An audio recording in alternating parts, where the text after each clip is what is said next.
Buongiorno a tutti, polemiche con un cliente fuori là, adesso Vai via, guardate, vattene. polemiche, gente che oggi si non ferma, ci facciamo più. sentite, polemiche, gente che si ferma in strada, è una cosa vergognosissima, anche perché siamo qua vicino all'interista, molto felice oggi, non tanto per Dove Ronaldo? Dove allora, Ronaldo? vabbè, Dove? allora, ci sono momenti difficili, momenti belli, quest'anno il vostro momento, la Juve era anche stanca di vincere, Sì, diciamo la vale, verità. vale, Comunque, vale.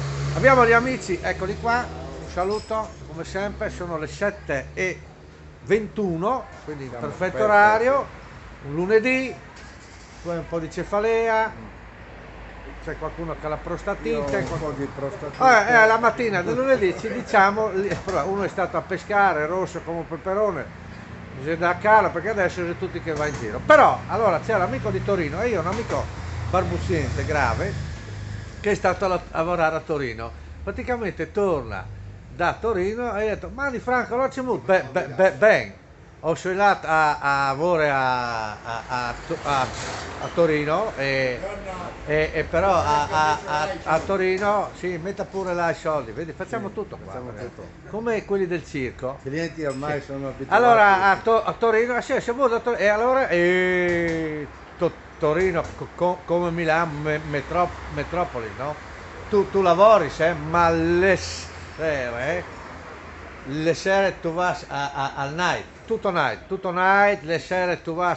Pensi che io una sera ho sognato a lavorare a Milano e però da Torino a Milano sono 100 km e sono stato una settimana a Milano, però a Milano è il venerdì e sabato e le domeniche tutto night, tutto night.